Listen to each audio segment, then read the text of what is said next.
grabar la clase. Luego nos vamos aquí a los nuevos contenidos. Muy bien.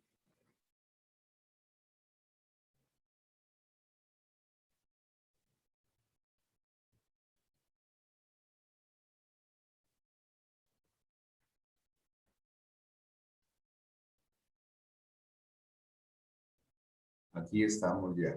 Solo esperemos a que cargue un poquito la pantalla. Muy bien. Esto es lo que tenemos que considerar en cuanto a nuestra actividad del final del bloque. Muy bien. Esta es la relación de Guatemala con el mundo, los tratados internacionales, la diferencia entre un acuerdo y un tratado. Este fue el tema número 1. El tema número 1. Muy bien. El tema número 1 fue relación comercial de Guatemala con el mundo, tratados internacionales. ¿Están viendo la pantalla, jóvenes? Sí, profe. Muy bien, entonces por favor debemos de tener en cuenta para nuestro examen que estos son los temas que van a ingresar en nuestro examen. También quiero pedirles favor de que revisen su calificación. Ya terminé de calificar quinto perito, quinto secretariado en geografía económica y estudios socioeconómicos para que ustedes vean si están de acuerdo, si no están de acuerdo, si hay que reclamarle algo al profesor. Tenemos tiempo aún para arreglar todas estas situaciones.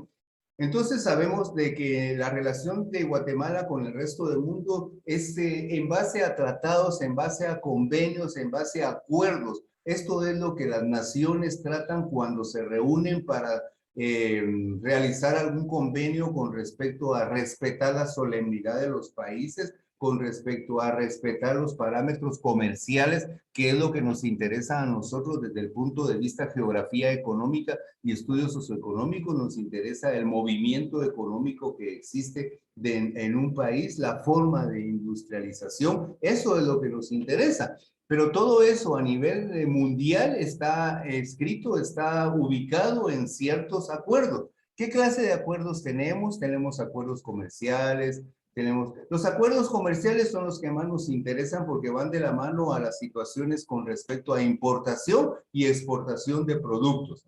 Los acuerdos políticos son en cuanto a las situaciones de solidarismo entre un gobierno y otro gobierno, dentro de situaciones de representación de un país en otro país en cuanto a prestación de servicios, en cuanto a intercambio de cultura. Recuérdense que hay situaciones en las cuales los países intercambian cultura también.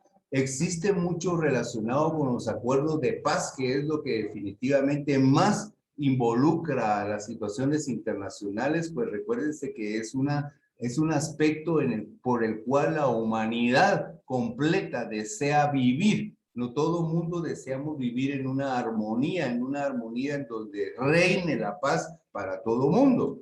También existen los acuerdos de extradición. Los acuerdos de extradición es cuando personas que tienen que solucionar algún aspecto jurídico en otro país, pues entonces el gobierno de otro país, si esta persona está aquí en Guatemala, él nos pide una extradición de la persona. Eso quiere decir mandar a esta persona a que solvente su situación ante el país que lo está requiriendo. Eso también está dentro de los acuerdos. Los países en ese momento acordaron en que si usted como Guatemala tiene a una persona que a mí como El Salvador me las debe, por decirlo así, usted me hace el favor de entregarme a esa persona porque yo lo voy a juzgar en mi país por delitos que cometió en mi país. Esa es la extradición. Acuerdos sociales también del respeto dentro de los márgenes, dentro de los parámetros que la humanidad tenga que vivir. Los acuerdos económicos son definitivamente importantísimos para el desarrollo de los países.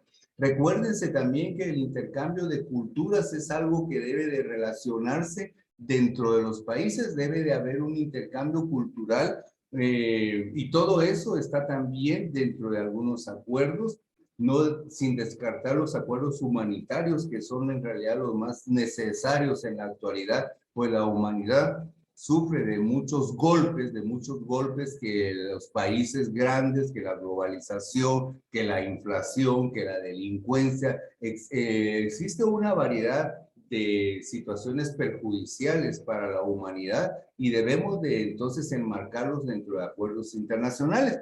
Hay una diferencia entre acuerdo y tratado. Recuérdese que un acuerdo, es la forma en que el tratado se llevó. Van de la mano. El tratado es un acuerdo que se aplica entre dos o más estados, entre un estado y organismos internacionales.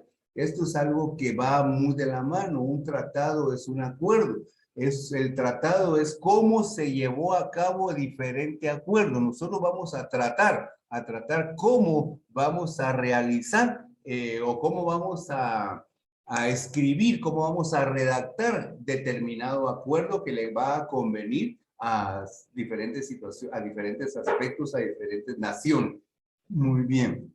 Aquí yo puse algo que tal vez a ustedes les podría ayudar. Promulgación antes de sanción. Recuerdes, y lo relaciono entre un tratado y un acuerdo. Primero se trata cómo va a quedar el acuerdo, que quede claro. Vaya, no tiene mucho que ver promulgación y sanción, pero sí tiene cierta relación. Recuerden ustedes que promulgar es cuando el presidente observa que la nueva ley que va a entrar en vigencia, pues está bien, vamos, muy bien, esta ley se va a aplicar al pueblo de Guatemala y va a convenir porque lo va a beneficiar en X motivo y el gobierno va a percibir cierto ingreso. Estamos promulgando antes de sancionar. Cuando yo sanciono como presidente de la República es cuando ya le digo al organismo legislativo que eche a andar la ley. Ahí ya estoy sancionado, pero antes lo promulgué. La promulgación es como quien dice la fe de edad de la nueva ley que va a salir. No ha salido todavía, la estoy analizando como presidente. Ya está todo el proyecto, ya está corregida, ya solo para que el presidente diga que se publique, pero antes de publicarla lleva una promulgación. Lo mismo sucede con los tratados y los acuerdos. El tratado es cuando todo mundo se pone de acuerdo, todo mundo trata cómo vamos a quedar para que emitamos el diferente acuerdo. El tratado es la feedad del acuerdo, por eso lo relacioné con promulgación y sanción. Recuérdense que promulgación y sanción está entre la clase que vimos cuando se forma una ley, cuando se crea una ley. Esas palabras son las que surgen en este aspecto. Muy bien. Están los acuerdos de extradición, la extradición, los acuerdos culturales, que es el intercambio de la cultura entre los países, los acuerdos y tratados internacionales que son tan importantes como cualquier otro acuerdo que se relacione con el bienestar de la humanidad. Aquí estamos tratando del respeto de las fronteras, de la solemnidad de los países. Estos son los acuerdos internacionales. Dentro de los acuerdos internacionales o nacionales podemos encontrar los comerciales. Los comerciales son los que tratan un amplio de impuesto para tratar todo lo que pasa por una frontera, ya sea en calidad de importación y en calidad de exportación, que observe los aranceles que debe de pagar. ¿Cuáles son los aranceles? Los aranceles es el impuesto que se cobra por un producto que pasa por la frontera. Eso es un arancel. Muy bien. Tenemos los acuerdos comerciales también. Los acuerdos comerciales es una herramienta muy habitual en situaciones en las que diferentes naciones tratan de establecer un modelo de colaboración entre las mismas. El comercio lleva a las industrias a satisfacer necesidades con el fin de lucrar, con el fin de ganar algún beneficio económico. Sin embargo, existe también el solidarismo dentro de estos acuerdos comerciales y es muy posible que se deje por alto o que se bajen los niveles de aranceles cuando haya un producto, por ejemplo, en situaciones de emergencia, que un país vaya a ceder medicamento a otro país. Entonces, en esa situación, el acuerdo comercial debe de ser un tanto más flexible en cuanto al cobro de los aranceles. Muy bien. ¿Me permiten un segundito? Ahorita regreso con ustedes, con permiso.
Disculpen, ¿me escuchan? Sí, profe. Está bien, entonces estamos refrescando que todas nuestras presentaciones nos queden claras, porque en base a estas presentaciones voy a realizar el examen de ustedes, jóvenes, definitivamente. Muy bien. Con esto no quiero decir también de que se me vayan a ausentar en las próximas clases. Por favor, los necesito porque vamos a ir. Todavía tenemos unos 2 o 3 temas más que desarrollar en el mes de septiembre. Recuérdense que las evaluaciones son, en el mes de octubre, perdón, las evaluaciones son la primera semana de noviembre, si no me equivoco. Entonces tenemos todavía algún tiempo que podemos aprovechar. Simplemente estamos haciendo un diagnóstico. Muy bien. Entonces existen diferentes acuerdos comerciales. Aquí hay algunas características de los acuerdos comerciales, los tipos del tratado comercial. Hay un tratado comercial a nivel internacional que es una cooperación estrecha dentro de las naciones que incluyen en ese acuerdo. Está un acuerdo de alcance parcial, o sea, el alcance que puede tener de momento una transacción comercial. Puede tener también un acuerdo de libre comercio. Esto quiere decir que puede pasar cualquier producto en la frontera, cualquier producto legal, por supuesto, ¿verdad? Que puede pasar cualquier producto de la frontera si los precios de los aranceles, o sea, los precios de los impuestos que se pagan por productos que pasan por la frontera, puede disminuir, ¿no? Yo me pongo de acuerdo con los Estados Unidos, Guatemala, Estados Unidos y México, de que cierto producto, por la necesidad que se tiene para la población, no sufra un alza en los aranceles, sino que se mantenga en un nivel bajo. Entonces, esa es una forma en que se puede ayudar a diferentes sectores de la sociedad de diferentes países. Recuérdense que cuando estamos en un tratado internacional, estamos tratando de coadyuvar ayuda a diferentes países, no solo al nuestro. Esto es bilateral, es de ambos lados. Muy bien. La unión aduanera es un tratado que es muy importante. Todas las aduanas deben de tener una misma política de actuación ante el tráfico que haya de productos que pasen por su frontera. Muy bien, la unidad económica, la unión económica es muy importante para que haya una buena fluidez de productos. Nosotros debemos de estar de acuerdo con las monedas. Por ejemplo, hay diferentes tipos de cambio en cuanto al dólar, en cuanto a la moneda de Honduras, en cuanto a la moneda de México y todo. Pero sin embargo debe de haber una unión en cuanto a la fluctuación del producto comparado con el cambio de moneda, con las cantidades que haya que desembolsar, etcétera. Tiene que haber una flexibilidad dentro de la economía de los países que estén dentro de un tratado comercial internacional. Muy bien, tenemos los aranceles. Ya saben ustedes que el arancel, muy importante, esto de lo deben de grabar y nunca más olvidarlo. El arancel es un tributo que se impone sobre un bien o un servicio cuando cruza una frontera de un país. Definitivamente. El arancel es más común. El arancel más común es el arancel a las importaciones. Este consiste en poner un impuesto o un bien o servicio vendido dentro del país por alguien desde el exterior de la frontera. Cuando usted, como importador, va a requerir de unas computadoras de Estados Unidos, cuando el producto pasa por la frontera de los Estados Unidos, allá es en donde tiene que pagar los aranceles. Allá, porque el producto es de allá. Cuando yo vengo con mi computadora a Guatemala, ya no tengo nada que pagar. Yo ya entro con mi computadora que ya pagué su arancel, ya pagué su impuesto. Allá no se llama IVA, allá se llama tax. Lo que se paga de valor agregado, y usted ya pagó su arancel de importación, ya usted está tranquilito. Si alguna vez viaja y quieren cobrarle a usted impuestos por lo que ya pagó en otro lugar, debe de ponerse en su lugar y evitar pagar esos impuestos. Usted ya pagó al salir del país de donde salió. Muy bien, de ahí teníamos la actividad de aprendizaje. Muy bien, ahora vamos a ver el siguiente tema, que fueron globalización, fue el siguiente tema que vimos. Espero que estén viendo la pantalla. ¿Sí la estamos viendo? Sí, profe. Muy bien, globalización. La globalización, jóvenes, es ahorita es la cúspide de la globalización. Estamos viviendo en el mundo global. Cuando hablamos de globalización es cuando, imagínense ustedes un globo. Ustedes conocen un globo, ¿verdad? Vale. En un globo está metido, hay un poco de oxígeno o aire, como ustedes quieran llamar. Vale. Económicamente, el mundo industrial se ha globalizado. La industria es global. Si ustedes se dan cuenta, el cemento es global. Se consume el mismo producto. La Coca-Cola es parte de la globalización. Pollo Campero en Guatemala es parte de la globalización. La globalización absorbe costumbres, absorbe sociedades, absorbe todo lo que se le ponga enfrente, con el ánimo de que ellos compren los productos que la globalización lanza al mercado. Esta es la globalización. La globalización es el envoltorio del capitalismo. Vivimos en un estado capitalista. Vivimos en una Guatemala en donde nos han hecho creer que es democrática, pero permítame, solo quiero ver si les estoy grabando su clase, jóvenes. Ay, disculpen, que a veces se me olvida. Sí, sí se está grabando. Vale.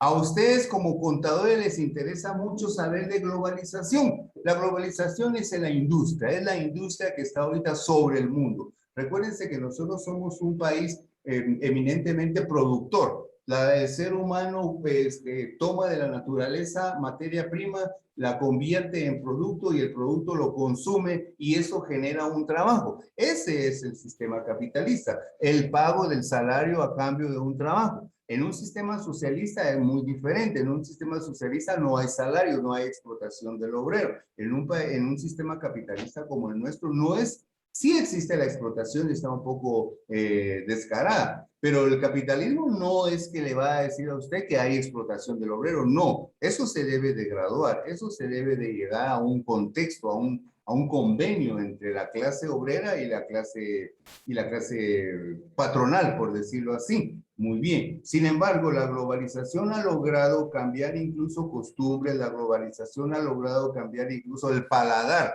Cuando hablamos de McDonald's, por ejemplo, las personas a nivel mundial les agrada comer algo de McDonald's. A un niño, como habíamos hablado en otra clase, se recuerdan que nosotros tenemos nuestros platillos típicos.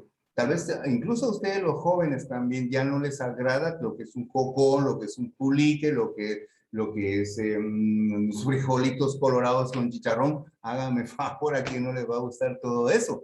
Pero la globalización se ha encargado hasta de cambiar los paladares. Imagínense más adelante, vemos algunas personas que nos gustan los recados y todo eso, pero con el tiempo, yo siento que con el tiempo las personas cada vez más van a consumir eso porque la globalización se ha encargado de lanzar productos que acaparen el gusto del mundo, el gusto de todos los consumidores a nivel mundial. Entonces la globalización ha cambiado gustos, ha cambiado costumbres, ha cambiado lo que a ella se le antoje cambiar.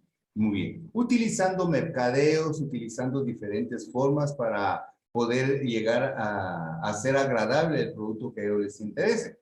Las globalizaciones son un fenómeno basado en el aumento continuo de la interconexión entre las diferentes naciones del mundo. Definitivamente, cuando hablamos de globalización, estamos hablando del mundo entero. Estamos hablando del globo. Y la globalización encierra únicamente industria.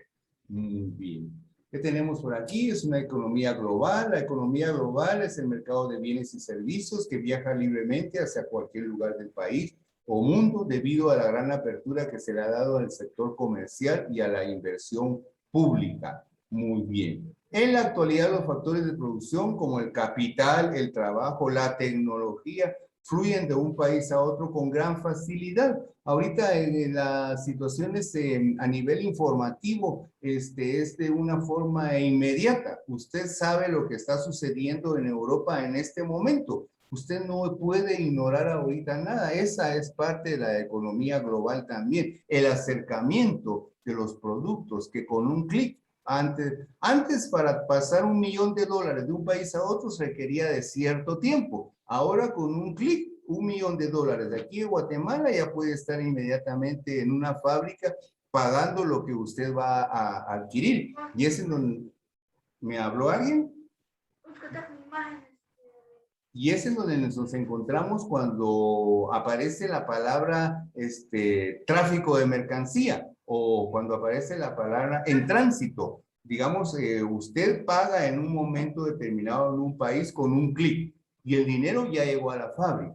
Muy bien, la fábrica necesita un tiempo para embarcar lo que a usted le va a servir. A eso se le llama mercadería en tránsito, que ya está pagada, pero aún no ha llegado a su punto. Es una de las características de la globalización, nada más como comentario se los hice. ¿Qué capital se moviliza? Se moviliza dentro de la globalización, se moviliza un capital comercial, que es el capital que utilizan todos los comerciantes, todas las personas para vender un producto o prestar un servicio. El capital productivo es lo que se necesita para producir el bien o el producto que se está llevando al mercado. Por ejemplo, nosotros tenemos el capital productivo que se invierte en la fabricar los bienes y servicios. Por ejemplo, en una empresa que invierte un capital productivo tenemos a Nike, que tiene sus fábricas de producción en China y en Vietnam. Sin embargo, donde quiera existe usted, ve usted el producto Nike. Este es el capital productivo. Hay un capital financiero también, digamos, quiero decirles algo con respecto al capital productivo antes de platicar del financiero. El capital productivo de Nike, por eso pusimos este ejemplo, es un capital en donde a Nike le da el derecho de tener fábricas en todas partes del mundo. Ese es un capital productivo. Vale. Ahora, un capital financiero es el que únicamente invierte. A él no le interesa la marca, no le interesa, no. A él lo que le interesa es, a ese capital es intervenir en el movimiento industrial y recoger un porcentaje de interés de ganancia. Ese es el capital financiero. No me interesa a quién, me interesa que produzca. Estas son las diferentes tipos de capital que se mueven en la globalización. Muy bien, aquí tenemos capitales que se mueven en la globalización, el comercial, el productivo y el financiero. Resulta aquí el comercial es a nivel mundial. El comercio entre todos los países del mundo.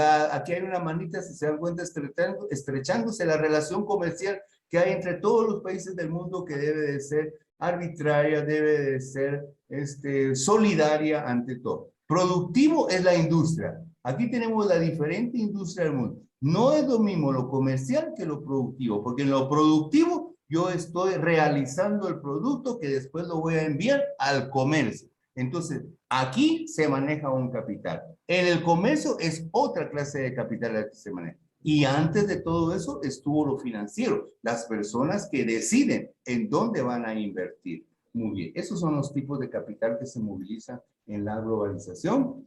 Las causas y consecuencias de la globalización. Yo considero que esto lo podemos resumir a nivel social. A nivel social, la causa de la globalización es el acaparamiento de la industria, el acaparamiento del mundo consumidor. Esa es la causa de la globalización. La globalización quiere tener todo, todo lo quiere tener. Y la consecuencia de la globalización es terminarse el recurso natural.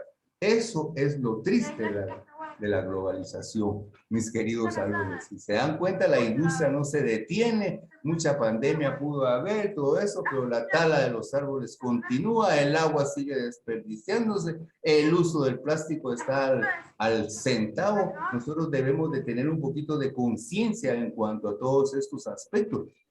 Fíjense que hay una gran contrariedad, es una contrariedad de aquellas tremendas del mundo, pero debemos de continuarla porque así es como se diseñó la sociedad actual. La globalización tiene consecuencias graves para el mundo, definitivamente, porque está terminándose todo lo que es recurso. Muy bien. Sin embargo, todos nosotros estamos preparándonos para ir a servir a la globalización. Esa es una de las contrariedades más grandes del mundo. Debemos de tener una conciencia plena de lo que sucede en la actualidad con respecto a la globalización, con respecto a la explotación de recursos naturales, con respecto a la explotación de la clase obrera, que los salarios no se aumentan, las personas tienen cada vez más necesidades, en realidad existe una una gran diferencia, un gran abismo entre lo que en realidad el gobierno tiene que hacer para sus ciudadanos y lo que en realidad sucede. Lejos de dar una ayuda, únicamente le dan problemas a la comunidad. Muy bien. ¿Qué más tenemos por aquí? Aquí tenemos actores de la globalización, ya saben ustedes, los bancos multinacionales.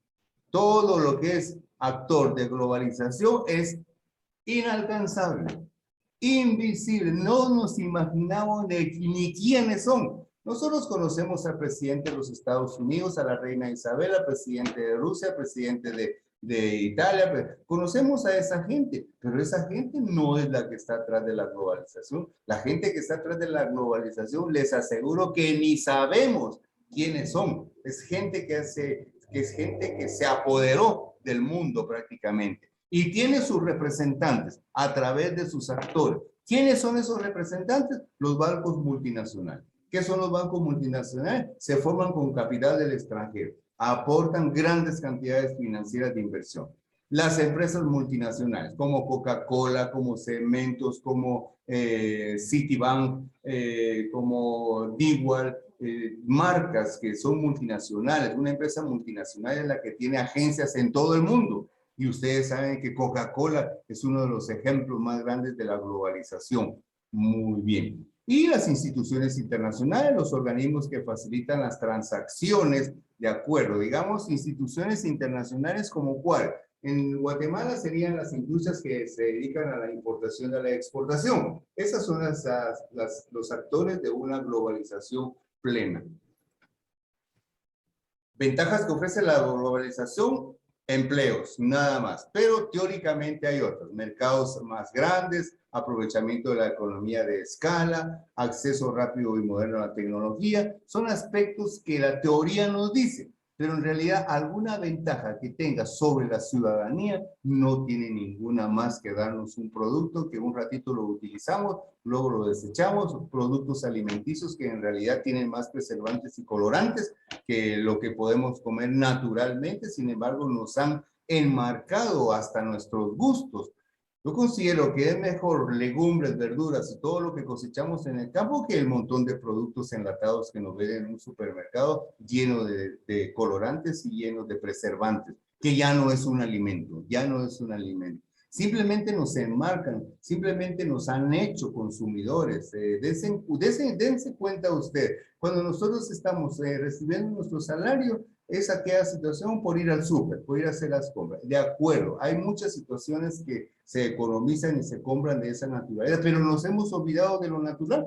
Nos hemos olvidado de nuestra limonada, nos hemos olvidado de nuestras frutas con pepita, que a los niños les encantaría mejor llevar su mango con pepita o su naranja con pepita o su pepino con pepita, su gran pachón de limonada, que vale su jugo en lata, su sangre, sus galletas envueltas en esto y el otro. Son situaciones que usted como futuros padres o de algunas que ya son madres, deben de observar. No solo es una ventaja para la salud del individuo, sino que también pone usted de manifiesto algunos aspectos con respecto al no que se debe de poner en el consumo de ciertos productos y artículos.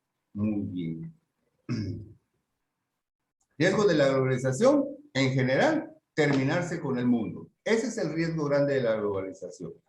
Terminarse el mundo, definitivamente. Pero la teoría dice otras cosas.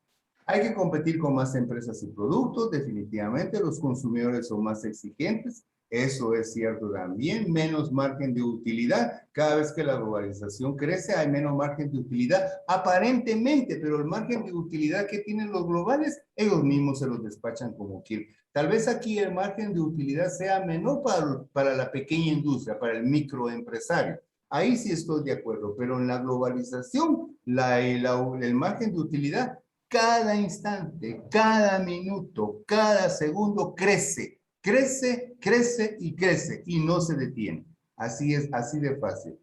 Una innovación permanente, definitivamente los globales tienen que ir cambiando imagen a cada rato porque es la parte como nos atraen, es la parte como a uno, ay, qué bonito, ay, mira ese producto, ay, que comprémoslo de todo eso. Esta es la globalización en sí. Muy bien. Ejemplos de la globalización en la alimentación, por ejemplo, ahí sí que hay industria a nivel mundial que nos ha cambiado hasta los gustos. Acabamos de mencionar McDonald's. Pregúntele a un niño si quiere un su Jocón o si quiere un su Big Mac. A ver qué le va a contestar. Lógicamente debería de decir que un Jocón porque estamos en nuestro territorio. Es nuestro sabor, es lo nuestro, pero ya la globalización se ha encargado de cambiar todas estas situaciones a través del mercadeo, a través del marketing, a través de las promociones, a través de los productos, a través de la competencia desleal muchas veces, no leal, como la que le hacen al pueblo Pinulito, que siempre les di. Muy bien, aquí está la actividad de aprendizaje, que eso ya no nos interesa porque esa ya la entregaron ustedes. Muy bien, luego tenemos en geografía económica. Bien, ay, disculpen. Aquí teníamos, creo que es lo de la macroempresa, lo que nos toca. Alquilación, geografía económica, cuarto bloque. Sí, la microempresa. Microempresa y macroempresa. ¿Están escuchando, jóvenes? Sí, profe. Bien. Sí, profe. Si tienen dudas, por favor, preguntemos. También quiero que vean sus notas para hacer cualquier reclamo, porfa. Y procurémoslos hacerlo en clase. Y cuando quieran cambio de fecha, también hagámoslo todo en clase, por favor. Los atiendo con WhatsApp, no se preocupe, pero vea que son muchas los mensajitos y todo, y a veces se me olvidan. O a veces siempre contesto, eso sí, siempre contesto. Pero a veces se me va por alto hacer la situación. En clase lo arreglamos porque yo aquí tengo abierta la plataforma, aquí puedo cambiar fecha inmediatamente y todo. Por favor. Muy bien. Entonces, en el punto número 3 hablamos de la microempresa y macroempresa. ¿Qué es la microempresa? Es aquella unidad económica que cuenta con menos de 10 empleados. Una de las situaciones. O cuando tiene un movimiento de 150,000 quetzales al año. Esa es una microempresa. Y una macroempresa es todo lo contrario, es ya la situación en grande, ¿va? Es una empresa que se encuentra totalmente establecida con capacidades transnacionales e internacionales. Eso quiere decir, ya atravesó fronteras. Esa empresa ya está en muchas partes del mundo como pollo campero. Muy bien. Son considerables para la economía. Considerables para la economía quiere decir que en realidad el peso económico que tienen sí vale la pena ponerle atención. Veamos, aquí hay un chat. ¿Qué dice el chat? El chat dice, pues me podría creer. Por favor, y en la tarea 1 me puso 9, muy bien. Si tiene 9 es porque 9 tenía. Hay muchas veces que los alumnos me preguntan que por qué, pero si yo puse 9 es porque encontré algo y tuve que reducir un punto, que en realidad en otra situación hubieran sido 3 o 4 puntos o 5, ¿verdad? Pero en realidad me limito a poner solo uno, nada más. No puedo estar poniendo notas a todo mundo para decirles por qué razón, por favor. Preocúpense cuando su punteo sea de 6 o de 7. Ahí sí pregunten, pero cuando sea de 8 o 9, por favor. Algo sucedió por ahí que por eso reduje ese punto. Muy bien. Continuemos entonces. Una empresa. ¿Qué es una empresa? Una empresa es una organización de personas y recursos que buscan la consecución de un beneficio. No hay ninguna empresa que se funde sin tener como meta un beneficio económico. Todas las empresas se fundan para tener un beneficio económico a cambio de un desarrollo particular de la producción de un producto o de la prestación de un servicio. Muy bien. ¿Qué más tenemos por aquí? Entonces, ya la microempresa, características de la microempresa. Es pequeña, menos de 10 empleados. Aquí tenemos también por querer desarrollarse desde la base, es decir, se aspira a mediana y a la gran empresa. Yo me atrevo a decir que el microempresario, después de que la globalización se sentó, por decirlo así, en el mundo, el microempresario ya no crece. Dígame usted qué otra empresa que sea pequeña va a ingresar al grupo donde está Coca-Cola, Citibank, las marcas esas famosas de teléfono, Hyundai, Toyota.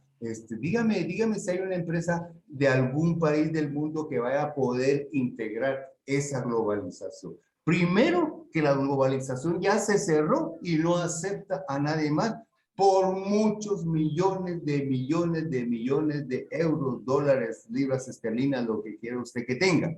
Ya no se puede, la microempresa prácticamente se repartió el mundo que creen ellos que les pertenece, pues, ¿verdad? Y entonces la microempresa únicamente está condenada en nuestro medio a continuar siendo microempresa o desaparecer. No tiene aspiraciones de llegar a una situación global. Muy bien. Características de la microempresa: un máximo de 6 empleados a 10. El dueño se cuenta entre los trabajadores. Muchas veces el microempresario siempre está atendiendo a los clientes. Lejos que en la macroempresa ni sabemos quiénes son los empresarios. No inciden significativamente en la economía. El microempresario no afecta en mayor situación a la economía del país. Y se crean con relativa facilidad, las empresas se forman rápido, se disuelven rápido también. Dentro de los bancos se han creado diversos tipos de financiamiento para las mismas, etcétera. Hay desventajas de la microempresa. La desventaja más grande de la microempresa es que la globalización no lo deja crecer. Esa es una desventaja grande y es una desventaja que sucede, pues ustedes mismos se dan cuenta. Ustedes mismos sean, el gran ejemplo en Guatemala es el del pollo pinolito, aparte de otros. Miren la gran competencia que le hicieron a la par con el pollo granjero, que depende de pollo campero. Pollo campero no tiene necesidad de competir con pinolito. ¿Por qué no deja crecer a pollo pinolito? ¿Por qué no lo deja meterse a la globalización? En ningún momento del mundo y de la historia van a ver ustedes al pinolito metido en la globalización. Pollo pinolito ha crecido por el esfuerzo de las personas que dirigen esa empresa, que sería un orgullo pertenecer a esa empresa. Ustedes deberían de ver si pueden trabajar el pollo pinolito administrativamente para hacer crecer esta empresa que tiene un monstruo a la par, que es una competencia desleal, completamente desleal. Aquí hay tipos de microempresas, ustedes ya saben, las desventajas ya las vimos y nos vamos a ver el otro tema. Muy bien, ya vimos la microempresa, pudimos ver ahora la macroempresa. Muy bien. La macroempresa fue el tema número 5 de este bloque. La macroempresa, lo contrario a la microempresa, y ahí sí está la globalización. Esta es la pura globalización en la macroempresa. Existe, es como la estratificación social, cada vez se marca más. Antes había clase media baja, clase alta media, y habían un montón de estratificaciones. Ahora no, ahora hay pobre y hay rico, nada más. Ahí estamos con la situación. Claro, dentro de la pobreza hay extrema pobreza nada más, y dentro de la persona adinerada también hay gente que tiene más de lo que vaya a necesitar en la vida él y toda su familia a costilla de otras personas, definitivamente. Muy bien. Entonces, son aquellos sistemas complejos. Al decir complejo es porque es grande, es internacional, es transnacional, que dominan el mercado, son líderes en su sector. Nadie puede competir con un refresco tan sabroso, porque en realidad es sabrosa la Coca-Cola, pero ya nadie puede competir. Incluso ya nadie puede competir aunque haga un producto con el mismo sabor. Se los aseguro, es una situación a nivel ya no solo de mercadeo, sino que eso sea a nivel costumbre, a nivel tradición, a nivel ley en un país. Leyes que son intrínsecas, que no son, ya sabe lo que es intrínseco, que se sabe. Por ejemplo, intrínseco es que sabe que se tiene que respetar una cola, intrínseco es que usted sabe que tiene que llegar a las 10 de la mañana a la hora de la refacción. Eso es intrínseco, que se sabe lo que hay que hacer, no está escrito. Muy bien, entonces intrínsecamente también se sabe que la empresa no va a tener una competencia, que son líderes en su sector o negocio, debido al gran volumen de producción y de ventas, además de los financiamientos, de los otros elementos que participan en la globalización. Los tipos de empresas son un número de trabajadores: micro menos de 10, grande 250, mediana 200, menos de 250. Muy bien. ¿Qué es una macroempresa? Las macroempresas tienen ciertas características conforme a su naturaleza y tamaño. Como punto de partida se puede decir que en la actualidad las empresas son pieza clave y afectan en la vida diaria de la humanidad, desde el enfoque social, económico, ambiental, comercial, entre otros.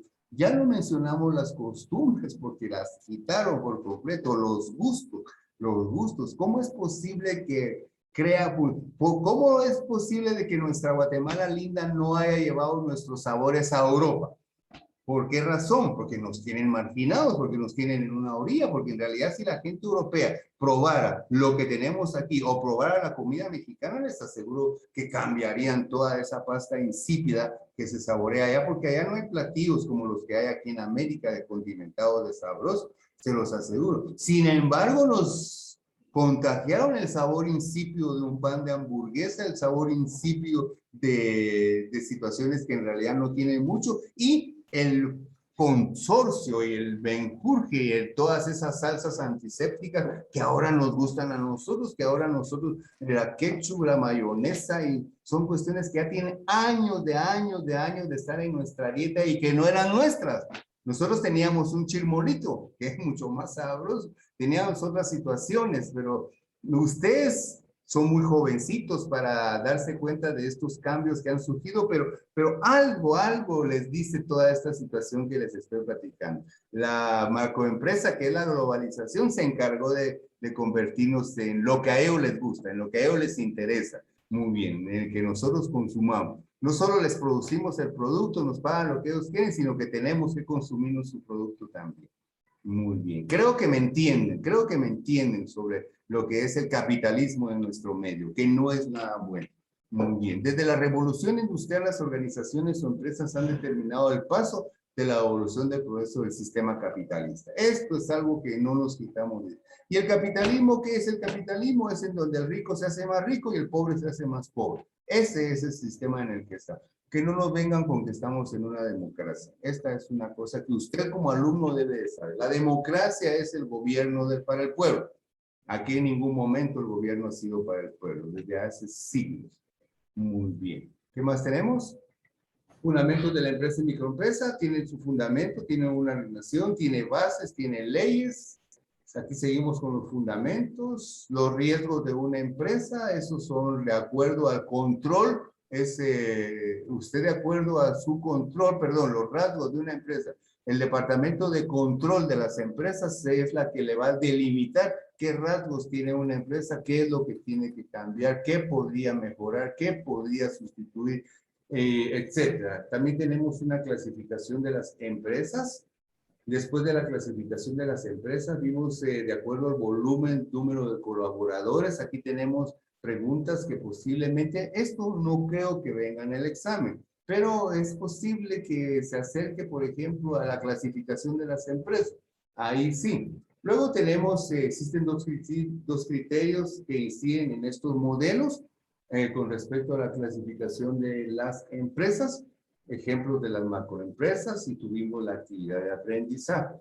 Esto fue lo que nosotros estuvimos tratando con respecto a la macroempresa. Luego vimos el aspecto de la independencia, que en realidad, si se dan cuenta, alguna pregunta irá a venir de la independencia, pero con respecto a la realidad. Muy bien, con respecto a la realidad, aquí está, con respecto a la realidad que nosotros manejamos. Nosotros venimos creyendo de que en primer lugar el señor Colón nos descubrió, y cómo iba a ser que una persona viniera a descubrir un continente donde habían ya viviendo 70 millones de personas, solo en Estados Unidos, en lo que ahora es Estados Unidos, porque antes no lo era. Solo en ese territorio vivían más de 500 civilizaciones diferentes. Hágame favor. Entonces, la historia se encargó de decir que don Colón nos vino a descubrir. Lo que sucedió fue sencillo. Lo que sucedió fue que una civilización accidentalmente y fatal para una se encontró. Con la diferencia que una civilización era buena, amante de la naturaleza, como era Latinoamérica, y la otra civilización era una civilización española, pero no vino una civilización, vino un grupo de delincuentes, porque eso era lo que traía Cristóbal Colón, gente enferma, gente delincuente, asesino, la sociedad que ya no quería. España la metió en los barcos de Cristóbal Colón y que mejor que se fueran, a ver si el mundo era plano o era redondo. ¿Qué persona normal iba a viajar con Cristóbal Colón si en aquel tiempo pensaban todavía que el mundo era plano y Cristóbal Colón quería ir a los límites? ¿Qué persona normal y honrada quería viajar con Colón? Entonces, ¿qué tripulación tuvo Colón? Sacó a todas las personas que estaban presas, sacó a todos los homosexuales, sacó a toda la gente adicta al alcohol, adictas a las drogas, que recuérdense que todo lo que nosotros ahora de malo tenemos como drogas, alcoholismo, enfermedades y todo eso, vino de Europa. Europa no solo vino a quitarnos todo, sino que vino a enfermarnos, también a contagiarnos de los males que ellos tenían por allá. Y muchas cosas como esas. De esos 70 millones que había, 65 millones aniquilaron. 65 millones de personas. Dese cuenta en Argentina, en Chile y en Uruguay. Ahí ya no hay gente parecida al indígena. Ahí ya toda la gente parece europea. ¿Qué significa? Ay, que en ese lugar nace la gente más bonita. No, en ese lugar se terminaron todas las tribus. Ya no hubo nada. Solo Guatemala, Bolivia, Perú y México conservamos aún algo de nuestras tribus. Se nos terminó el tiempo, mis queridos compañeros. Voy a dejar de compartir, voy a dejar